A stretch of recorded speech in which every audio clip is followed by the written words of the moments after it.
Estou tomando todas as medicações para insuficiência cardíaca, fazendo reabilitação, mas não estou melhorando. E agora? O que fazer? Hoje eu estou aqui com meus queridos amigos em mais um programa do Cast Cardio, o Dr. Rui Pierre. Saí, meu amigo, seja muito bem-vindo. O Rui é cardiologista formado pelo Instituto Dante Pazzanese de Cardiologia, é médico também, especialista em transplante, gente. Transplante e insuficiência cardíaca avançada pelo Instituto do Coração de São Paulo, INCOR, e é assistente do programa de transplante da Unesp. E eu também não poderia deixar de falar da minha querida amiga doutora Rafaele, minha colega, minha sócia. Trabalhamos todos os dias juntos. Infelizmente ela me deixa nas mãos um pouquinho, mas não vou lá. Tô brincando, gente. Ela trabalha mais que eu. Gente, seja muito bem-vindo a mais um programa aqui do Cast Cardio. E hoje esse tema é um tema super importante, porque eu creio que muitas pessoas talvez estejam nos assistindo, né, que já utilizam as medicações, que já tem aquele... Se você não entendeu diretamente o que eu quis falar, assiste um episódio atrás que você vai entender, tá?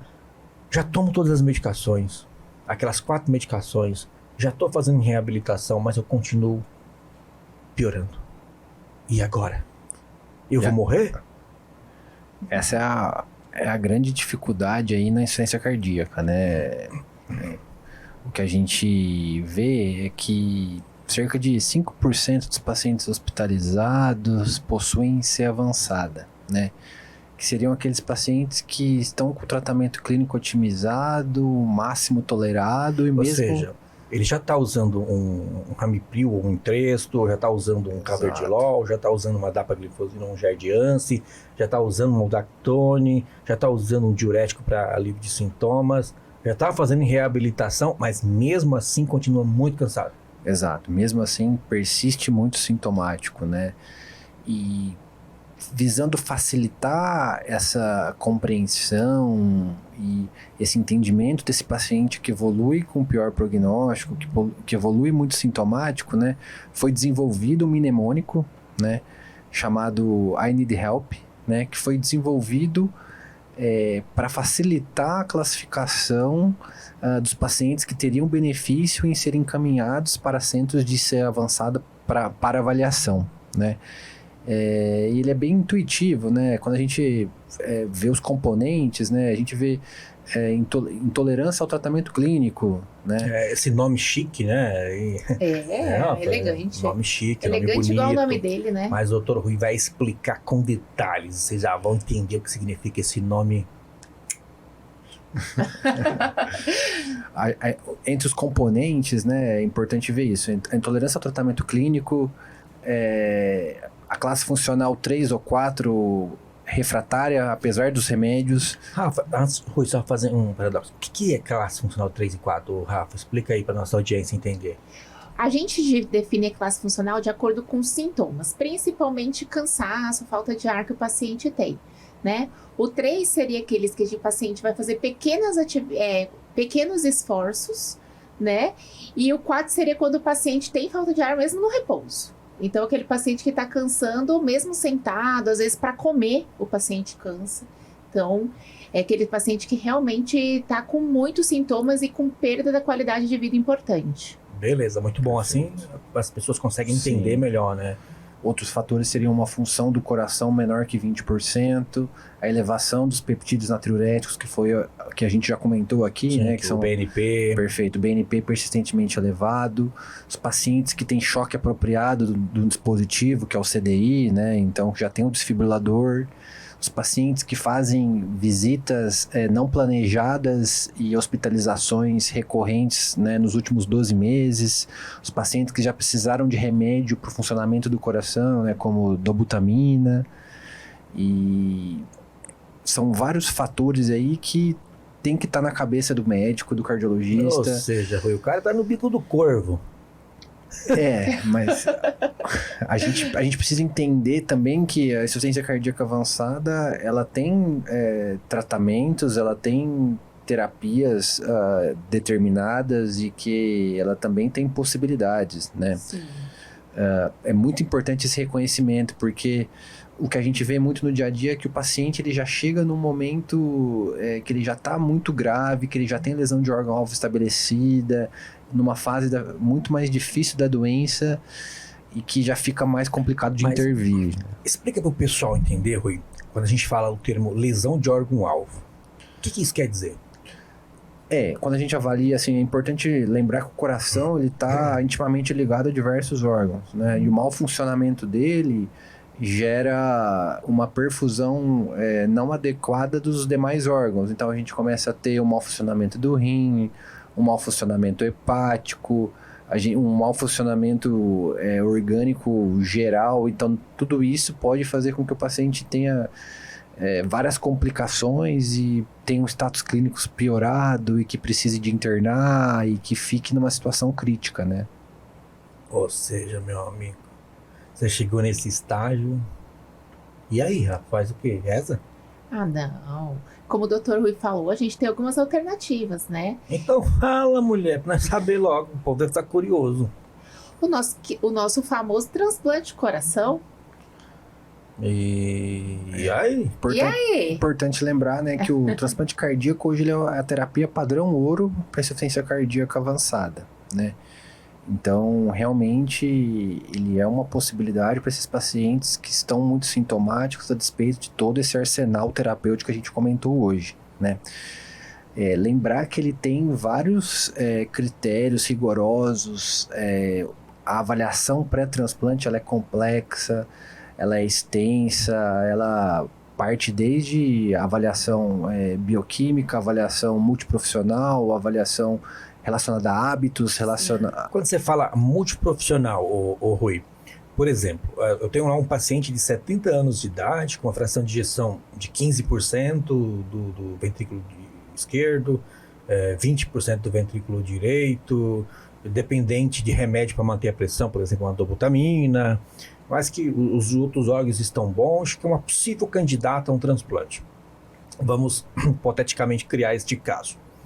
Aí o cardiologista, ele fala assim, não, eu quero transplantar esta paciente. Ou seja, o que ele precisa fazer? Quem ele precisa chamar mais para avaliar essa paciente? Ele precisa chamar alguma outra especialidade, alguma outra pessoa de uma outra área, por exemplo, serviço social, psicólogo, equipe de transplante, como que é isso aí? Perfeito. Assim, a avaliação multiprofissional ela é obrigatória e mandatória na avaliação para transplante. Então, realmente, vai precisar de avaliação do serviço social, avaliação da psicologia, avaliação da enfermagem, avaliação da nutrição. Então, toda essa avaliação do status psicossocial e também familiar em relação a cuidadores, isso é extremamente importante. O paciente precisa ter um cuidador designado, precisa ter um psicológico adequado, não tem que estar então, se o cara for um cara meio doidinho aí, não pode transplantar, então? A gente precisa avaliar tudo isso com muita cautela, parcimônia, né? Exato. Então, assim, a gente precisa ter, por exemplo, quando você fala em relação à abstinência, né? Você precisa ter uma abstinência de pelo menos 6 meses. Ou seja, o cara que toma um mesinho, então, ele tem que parar 6 meses Perfeito, antes. Exato. O paciente que é tabagista. Atenção, cachaceiros de plantão. E assim, a questão da equipe multiprofissional é muito importante, porque assim, às vezes o paciente tem a condição clínica médica ali adequada, mas ele não tem a parte psiquiátrica, né? A parte psicológica o cara bebe. adequada. O paciente não tem, por exemplo, a gente já chegou, nesse tempo de residência, né?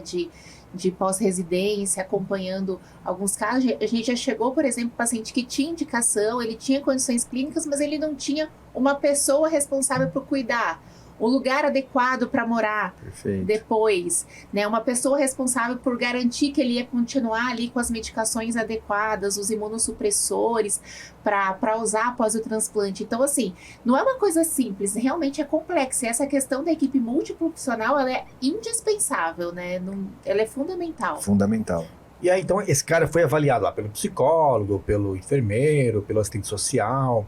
Aí ele não fuma, ele não bebe, não é alcoólatra, não é tabagista. E acabou?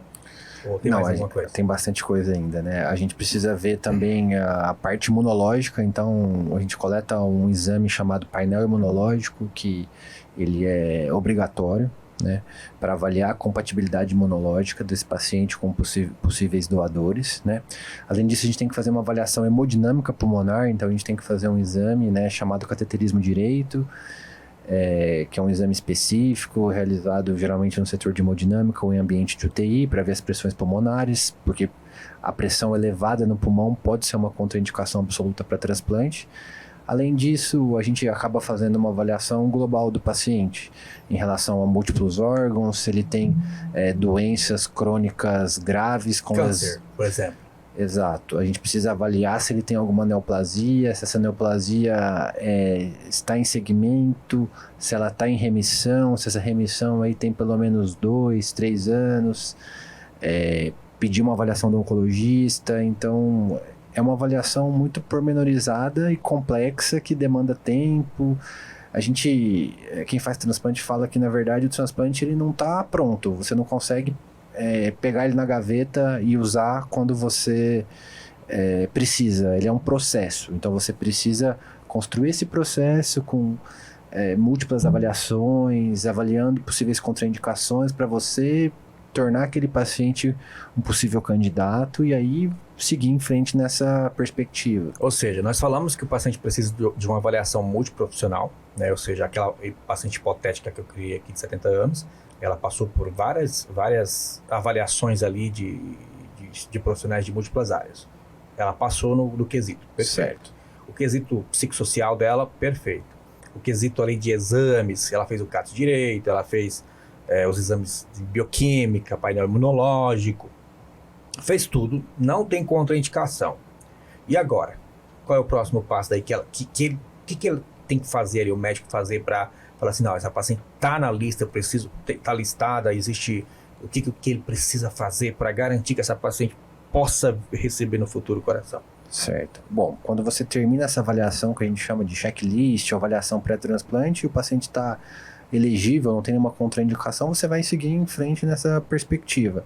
É importante você determinar que estado que ele está, que ele se encontra no momento. Ah, não, ele está numa UTI usando uma medicação para ajudar o coração, está usando dobutamina. Isso é uma perspectiva. Ah, não, ele está em casa, no ambulatório e vai esperar em casa. Então, tudo isso vai auxiliar na determinação da prioridade mesmo, né? Na perspectiva da lista de transplante. Lembrar que a lista, ela engloba vários fatores, né? Ela engloba tipagem sanguínea, engloba compatibilidade imunológica, engloba compatibilidade de peso e altura e a prioridade em relação ao status de gravidade em relação ao órgão que está sendo possivelmente transplantado, né? Vamos supor que, por exemplo, o paciente, ele após o checklist, ele entra numa lista. Perfeito. E aí é definido algumas prioridades.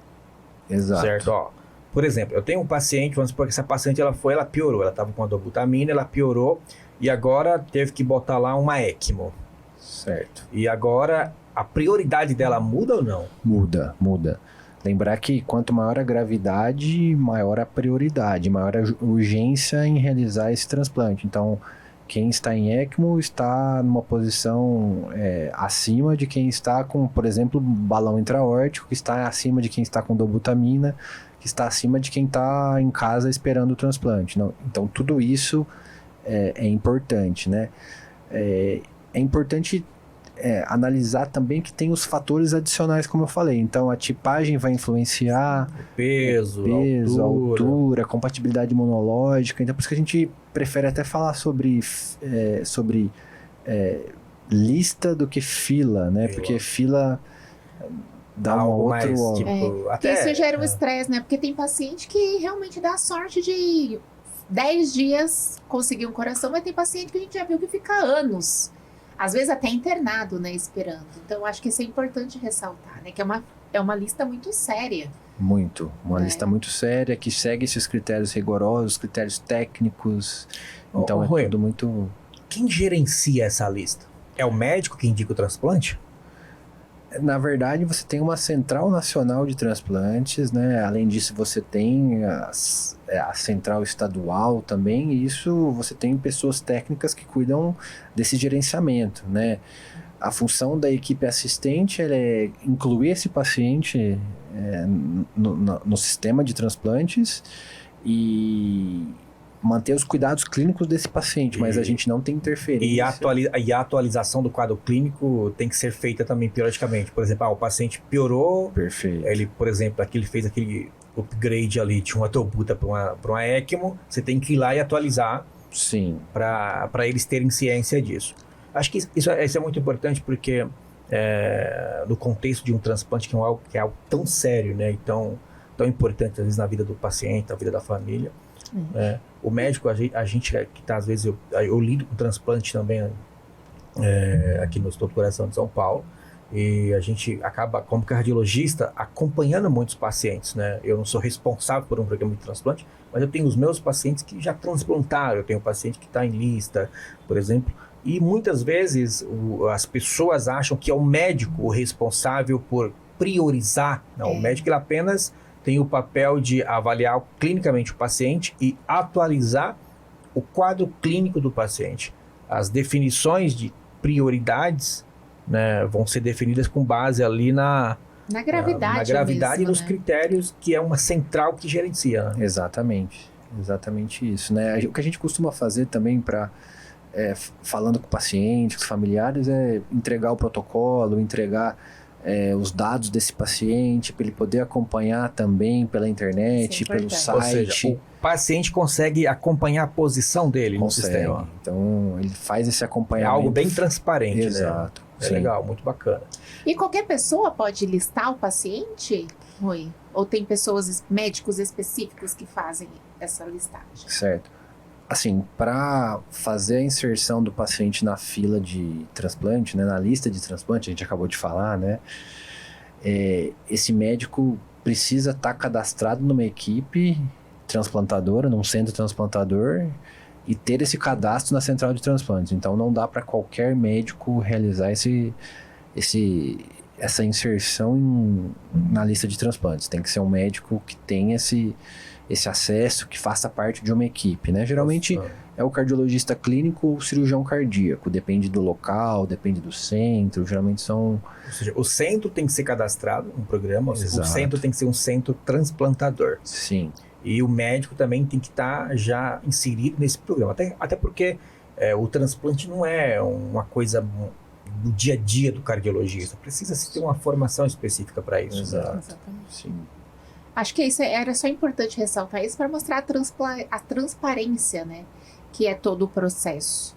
Porque não é qualquer médico, qualquer especialista, qualquer pessoa que pode ficar manejando essa questão do paciente, né? Sim, a gente brinca que a lista de transplantes é uma das listas mais justas da vida. Então, ela é bem técnica, rigorosa, então ela é bem transparente, né? A gente precisa enaltecer isso. Ô Rui, vamos supor que aquela nossa paciente foi para ECMO e felizmente o coração dela saiu.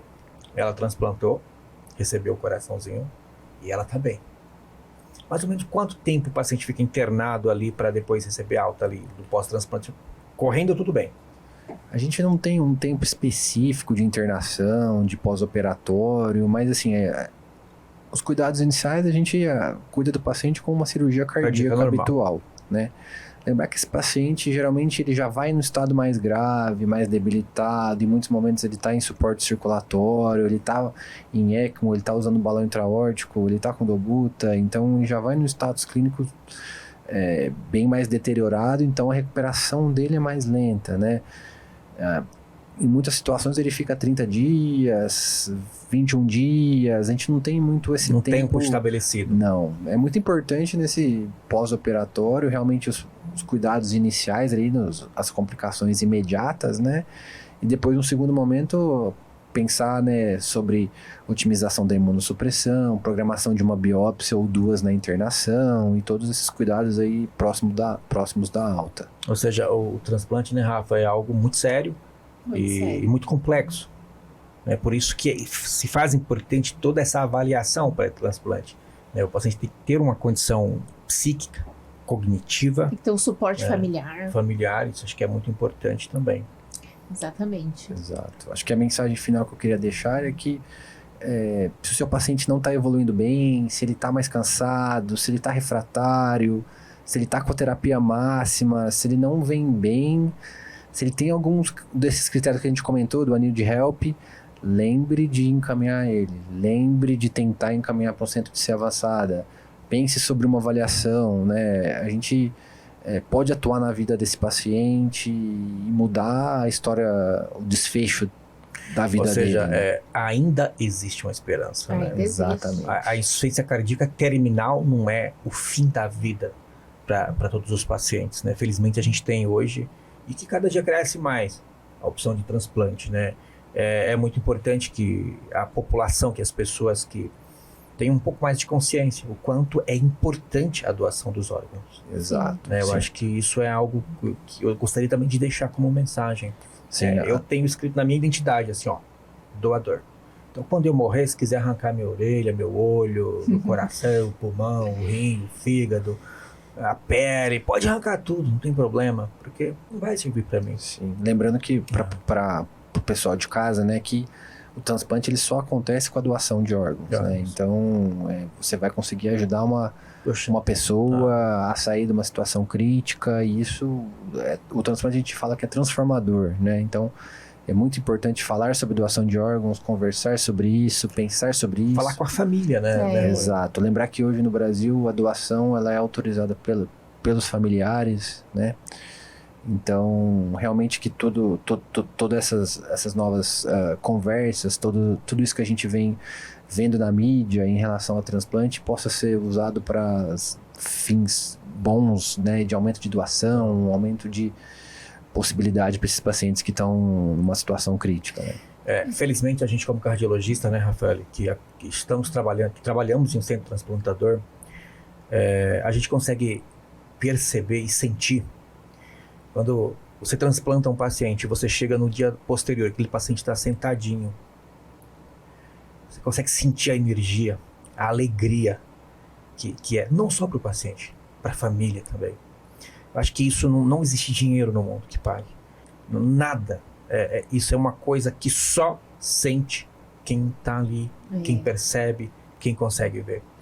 Eu acho que o transplante é uma coisa tão linda, tão bonita, e algo que Deus deu de presente pra gente, né? Que Deus deu conhecimento pro homem, para que o homem faça esse milagre, porque é um milagre o transplante. É um milagre. Você ganha uma nova chance, uma nova de oportunidade. continuar a vida, e eu falo que assim, a vida pra gente, ela tem muito sentido quando a gente tem uma família, né? Imagina, cara, eu tenho um filho de 2 anos, menos de 2 anos de idade. Eu fico imaginando, por exemplo, o pai que tem ali um filho de 2, 3 anos de idade, e que esse filho vê o pai ali numa IC terminal, e de repente ele ganha um presente como um transplante, e tem a chance de o filho ver o pai por muitos anos, e o pai saber que ele vai poder criar esse filho. Cara, isso é a coisa mais bonito, fantástica, né? que existe. Acho que é uma das intervenções mais transformadoras, né, do que a gente pode aí observar, né? Acho que realmente é muito importante conversar sobre transplante, sobre doação, né? E que tudo isso ajude essas pessoas que precisam, né? Bom, gente, acho que a mensagem que a gente deixa aqui para todo mundo é que converse com seus familiares, doem seus órgãos, não só a doação de órgãos, mas a gente precisa de doação de sangue, a gente precisa de doação de órgãos, a gente precisa de que a população entenda a complexidade, o benefício, que a população entenda o quanto isso é precioso, né, para uma vida, né? Então, fica aqui o nosso abraço, que Deus abençoe vocês. Não esqueçam de compartilhar esse vídeo, porque é importante que mais pessoas tenham acesso a essas informações, e que com certeza essas informações salvarão muitas vidas. Um grande abraço. Quero agradecer aqui ao meu amigo, nosso colega de trabalho, Rui. Rui Pierre. Gente, olha isso, cara, tem um nome Siga o chique, Dr. né? Rui lá nas redes sociais. Siga também a doutora Rafaele, minha colega aqui, minha sócia aqui do Hospital do Coração de São Paulo. Um beijo no coração. Beijo no coração de Boa noite, vocês. pessoal. Boa noite, Obrigado, gente. Muito obrigada, Obrigado, Rui. Rogério. Tchau, tchau, gente. Tchau, tchau.